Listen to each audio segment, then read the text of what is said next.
Peu convaincant, un Real Madrid qui a mis un peu de temps à faire cette différence lors de ce barrage retour de la Champions League. Mais encore une fois, grâce à des individualités qui sont exceptionnelles côté madrilène, c'est un Real Madrid qui peut avancer, du moins durant encore un tour dans cette Champions League, et je pense que c'est déjà pas mal. Maintenant, évidemment, il faudra se concentrer sur la suite, parce que de prochaines échéances attend le Real Madrid, notamment ce lundi 2 mars 2026.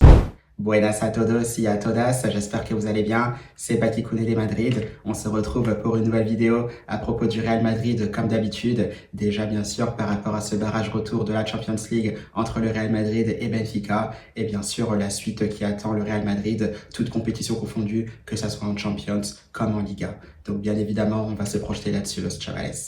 Vamos! Eh bien, comme vous le savez, toujours un plaisir de vous retrouver pour une nouvelle vidéo par rapport au Real Madrid. Évidemment, on va se concentrer tout de suite sur le sujet principal, c'est évidemment la Champions League, parce que oui, en ce mercredi 26 février 2026, c'est un Real Madrid qui aura réussi à valider son ticket pour les huitièmes de finale de la Champions League. Le Real Madrid s'est imposé une nouvelle fois face à Benfica, 2-1 grâce à des buts de Tchouaméni et bien sûr de Vinicius Junior en deuxième mi-temps pour sceller cette qualification madrilène pour les huitièmes de finale. On le sait, un match qui n'était pas forcément convaincant, un Real Madrid qui aura mis un peu de temps à se remettre dans le match, même s'il y a eu pas mal de déchets techniques durant l'ensemble de la rencontre, que ça soit défensivement, avec le ballon aussi, pour ressortir le ballon, pour construire des phases de jeu intéressantes, et bien sûr dans les derniers gestes, que ça soit sur la dernière passe ou bien sûr la finition pour marquer un but. C'était un Real Madrid qui aura mis un peu de temps, qui était beaucoup trop injuste, qui était beaucoup trop passif, je dirais, surtout au niveau des derniers gestes. Il a manqué de la spontanéité pour les Madrilènes, pour bien sûr faire la différence bien plus tôt dans ce match-là et assurer cette qualification. Donc dans l'ensemble, oui, on reste un peu déçu de ce match-là. Bien évidemment, on est satisfait de certaines individualités. Bien sûr, Thibaut Courtois, toujours au rendez-vous, rarement décevant dans les buts du Real Madrid, même s'il y a eu ce premier but encaissé, où il arrive à sortir une parade monstrueuse. Sur l'ensemble du match, il aura sorti de belles parades, notamment sur la frappe de Richard Rios. Donc une fois de plus, c'est un Thibaut Courtois qui déçoit très très peu. Et encore une fois, il est au niveau. Et heureusement, parce que le Real Madrid aurait pu sombrer dans ce barrage retour de la Champions League sans son gardien belge. En dehors de ça, tu as un Tchouaméni aussi qui était vraiment intéressant, notamment au niveau des récupérations de balles. On l'a vu, il a essayé de se projeter à plusieurs reprises dans cette rencontre. Et justement, là où justement il y a ce dépassement de fonction, il arrive à se projeter dans la surface de réparation. Un Valverde, comme on disait aussi, qui était un peu juste dans ce match-là. Pas mal de déchets pour l'Uruguayen qui arrive quand même à s'en sortir avec deux passes décisives. Il arrive justement à faire ce qu'on appelle aussi quelque part un des ABC du football, c'est-à-dire une défense qui recule vers son but. Lui qui est en train de déborder, bien voilà, il choisit cette bonne solution, cette passe en retrait, une défense de Benfica qui est prise à contre-pied. Bien évidemment, un Tchouaméni qui se prend pour Toni Kroos, ce plat du pied en une touche de balle enroulé au premier poteau qui va tromper Troubine. Donc voilà, c'est une des belles choses qu'on a vues d'Aurélien Tchouaméni qui sera logiquement récompensé aussi MVP de cette rencontre parce que oui, le français est bien en ce moment, surtout depuis le début de la saison. C'était déjà le cas avec Xabi Alonso, même s'il est capable aussi de faire beaucoup mieux. Voilà, le français propose de très belles choses et ça bien sûr c'est intéressant pour le Real Madrid parce qu'il faudra faire pas mal de choses pour assurer l'équilibre défensif, notamment lors des prochaines rencontres du Real Madrid qui seront très très difficiles. Donc ça voilà, bien sûr c'était une des premières choses. Après il y a eu aussi le cas Vinicius Junior. Que dire, voilà, avec une superbe réaction, surtout après ce qu'il s'était passé lors du barrage aller de cette Champions League. Il réagit de la meilleure des manières. Il avait bien commencé son match, c'était certainement le plus virevoltant côté madrilène offensivement. On sentait qu'à partir de rien, il était capable d'allumer la mèche, c'était pas passé loin dans cette première période. Et voilà, il avait disparu un peu justement dans cette deuxième période. Il lui a juste fallu une seule occasion bien lancée justement pour Federico Valverde, pour la deuxième passe décisive de la soirée pour le Uruguayen. La prise de balle, comme on le disait, de Vinicius Junior qui va bien. Présentation face à Troubine. Et bien sûr, avec quelle qualité technique, avec quelle facilité il arrive à finir cette action. On le sait, c'est un Vinicius Junior qui est ultra décisif. Une nouvelle fois encore, il était resté sur 5 buts sur les 4 derniers matchs du Real Madrid. Désormais, avec ce but face à Benfica, ça fait 6 sur les 5 derniers matchs. Il est revenu à un niveau tout aussi intéressant. Et c'est ça aussi qui permet au Real Madrid d'entrevoir les huitièmes de finale de la Champions League, puisque le Brésilien avait déjà été décisif lors du barrage aller avec un superbe golasso face à cette même équipe de Benfica.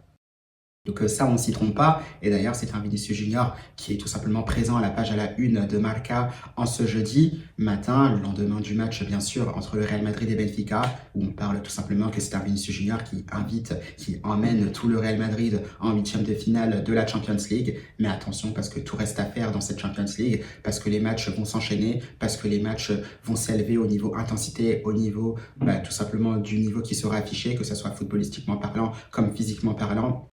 Donc le Real Madrid devra bien sûr hausser son niveau de jeu, ça c'est impératif, sinon ce sera la porte dès les huitièmes de finale et ça ce serait vraiment un coup dur.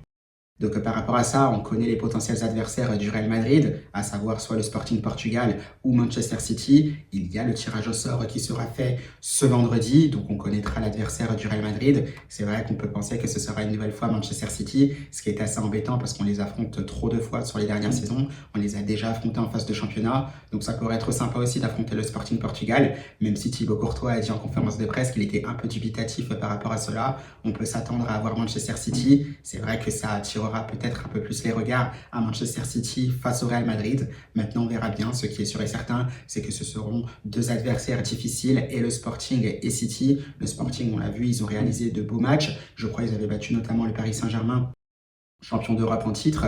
Donc voilà, ça déjà, ça affiche le niveau qui sera affiché pour ce qui attend le Real Madrid. Donc il faudra être au rendez-vous, bien évidemment. Donc on saura bien sûr qui sera cet adversaire lors du tirage au sort ce vendredi.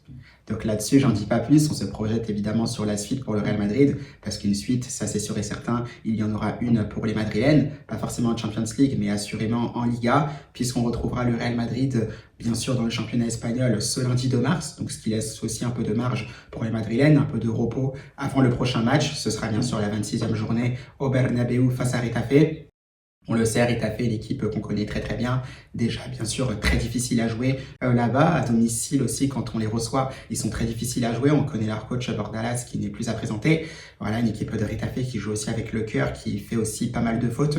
Je crois que c'est certainement l'une des équipes, ou voire même l'équipe de Liga, qui commet le plus de fautes et qui fait le plus d'anti-jeu. Donc on le sait, ce ne sera pas forcément un coffre-fort facile à percer pour le Real Madrid, facile à ouvrir. Parce que là, voilà, on le sait, c'est un Retafe qui défend aussi très très bien. On le sait avec des valeurs sûres comme Djene.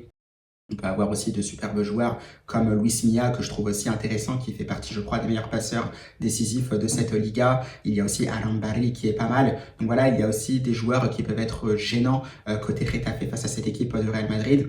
Mais normalement, c'est un Real Madrid aussi qui part largement favori, et avec des joueurs qui sont notamment en forme aussi récemment, comme Vinicius Junior, comme Gonzalo Garcia, qui est capable de briller aussi en Liga, même si c'est vrai que ça a été un peu plus difficile en Champions League dès lors qu'il a été titulaire. Mais on l'a vu, que ce soit face au Real Betis, face à la Real Sociedad par exemple, l'attaquant espagnol a répondu présent, et je pense que dans une doublette avec Vinicius Junior, ça peut être intéressant. Maintenant, à part cela, tu peux aussi avoir le retour de Rodrigo Goes. Alors, est-ce qu'il sera titulaire? Ça reste encore à voir. Bon, il n'a pas forcément fait partie de la liste pour le match retour de Champions League, mais je crois qu'il était encore suspendu. Donc, à voir ce qu'il en sera par rapport à Rodrigo. Bien sûr, tu peux avoir un Mastantuono qui peut être aligné. On attend bien sûr beaucoup mieux d'Arda Güler, qui a manqué un peu de spontanéité lors de ce match retour face à Benfica. Sinon, je pense qu'il aurait pu facilement finir à 1 ou 2 buts lors de cette rencontre. Et un Real Madrid qui aurait pu faire cette différence bien plus tôt.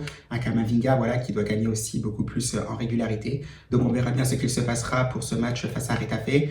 Sinon, bien sûr, pour le reste, ça restera certainement du classique. À surveiller aussi l'état de santé pour Raúl Asensio, pour lequel on s'est quand même beaucoup inquiété durant ce match face à Benfica. Il avait eu un choc au cou, justement, en retombant après un choc avec Camavinga. Arbeloa a tenu quand même à rassurer sur l'état de santé du joueur espagnol. Maintenant, à voir s'il sera préservé ou non pour ce match face à Retafe.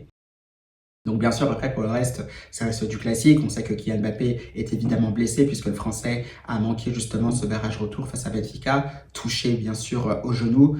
Voilà, on sait qu'il faut quand même préserver Kylian Mbappé. Je pense que c'est un Real Madrid qui a un peu tardé sur ce cas-là. Maintenant, je pense qu'il faut lui laisser le temps de se reposer, parce qu'il y a des échéances qui vont arriver très très vite pour le Real Madrid. On le sait déjà avec des matchs en Liga. Je crois que c'est face à Retafe et ensuite face au Celta Vigo, bien sûr le 7 mars. Là-dessus, je vous dévoilerai, je vous communiquerai ferai tout simplement une liste, ou du moins un visuel pour le calendrier du mois de mars 2026 pour le Real Madrid, sur lequel on se projetera bien évidemment, parce qu'il y aura aussi ces huitièmes de finale aller-retour de la Champions League qui viendront avant bien sûr que le Real Madrid parte en trêve internationale, avant que les joueurs du Real Madrid partent en trêve internationale. Je pense que ça, ce sera bien sûr à la fin du mois de mars, mais évidemment il y a des grosses échéances qui vont s'enchaîner et le Real Madrid devra être prêt bien évidemment. Donc voilà, c'est à peu près tout pour la présentation de ce match entre Retafe et le Real Madrid. Bien sûr, en même temps, pour le débrief de ce match de Champions League entre le Real Madrid et Benfica. On le sait, il y aura ce tirage au sort, comme on le disait, ce vendredi pour les huitièmes de finale. Sporting ou Manchester City pour le Real Madrid, on finira bien par le savoir ce vendredi. Sinon, bien sûr, la Liga, avec un Real Madrid qui doit continuer à batailler pour cette place de leader dans ce championnat espagnol pour espérer gagner le titre. Donc on verra bien ce qu'il se passera, à voir si le Real Madrid se retrouvera de nouveau leader ou non de cette Liga. Et bien sûr, moi je vous retrouve ce vendredi pour le tirage au sort de la Champions League, à voir contre qui le Real Madrid jouera, le Sporting Portugal ou Manchester City. Et bien sûr, on aura la possibilité d'entrevoir ce qu'il pourrait se passer pour la suite de cette Champions League pour le Real Madrid, les futurs adversaires en quart de finale, demi-finale et finale, si le Real Madrid parvient à passer les huitièmes. Donc voilà, los chavales, je vous souhaite bien sûr une bonne fin de journée en ce jeudi 26 février. Et bien sûr, los chavales, à la Madrid.